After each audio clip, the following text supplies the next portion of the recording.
Hey, welcome into GroomersTake. It's the Monday of a long weekend. I hope everyone had a great one. Toronto Maple Leafs did not win their first game. They are down 1-0 to the Columbus Blue Jackets in the best-of-5 series. And you know what? It wasn't a bad game. It was a little boring. It was defensive on both sides. The Leafs did what they had to do defensively. They had to, grind it out and play that hard-nosed playoff hockey. But in the end, it was a little boring for them. But the Columbus Blue Jackets, they're going to take a boring win like that 3 times in a row if they could.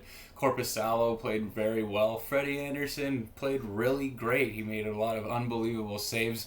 The one on Borgstrand, I think it was, with the toe sticking out the left leg, that was unbelievable. But it always comes down to the one weak goal that Freddie lets in. And I find it happens a lot to him.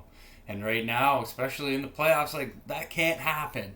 He played too well for that to happen. The team played okay. But really, offense, we need a goal out of you. Just give us a goal there. Now, you don't want to go in. This is a must-win game, too. But it kind of is, because I don't think this Toronto Maple Leafs team can come back from being down 2-0 to the Columbus Blue Jackets. I don't see it. So a big win tomorrow.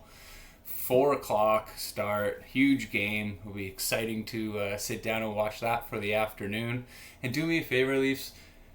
Just get the first goal of the hockey game. That's all I ask, please. Moving on. The Carolina Hurricanes took a stranglehold on their series today by winning 4-1 over the Rangers.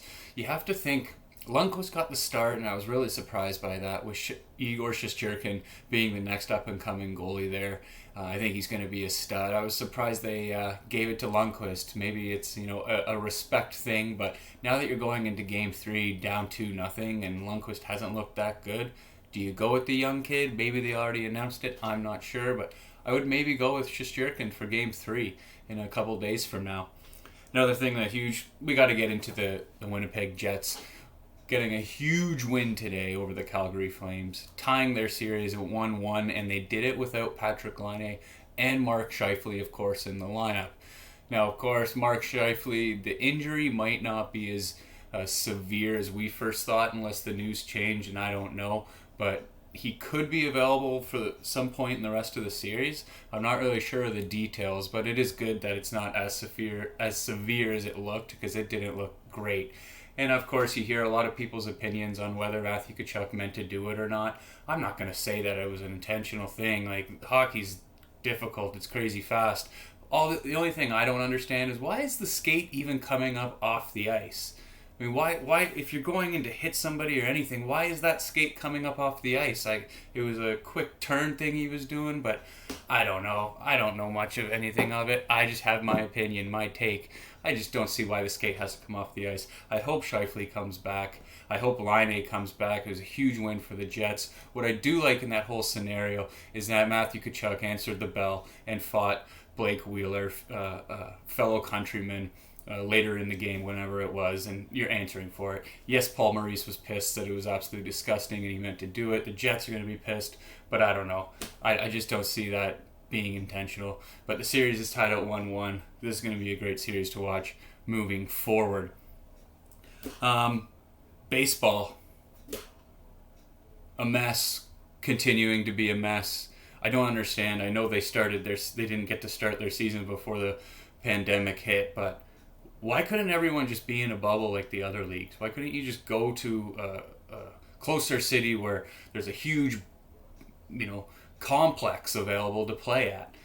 Then you wouldn't have these players doing so much travel, but more and more players, teams, staff members, coaches are coming up with COVID, and it's going to shut down the season. I don't really see this thing finishing.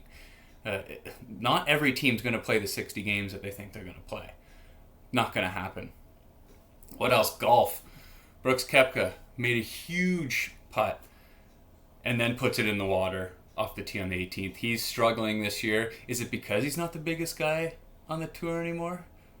Because DeChambeau's an absolute beast? I don't know. Oh, did you know that Bryson DeChambeau is going to live to 130 or 140 years old? Yeah. Okay. Last news, The Rock. The Rock is buying the XFL. He's teaming up with some other company for $15 million. Is there anything that The Rock doesn't try to do? He's going to probably turn it into something, because that's what he does. Maybe he should hire Antonio Brown, sign him. He could be the poster boy of the XFL. Yeah, right, we'll see. All right, thanks for tuning in. We'll talk to you later. Bye-bye.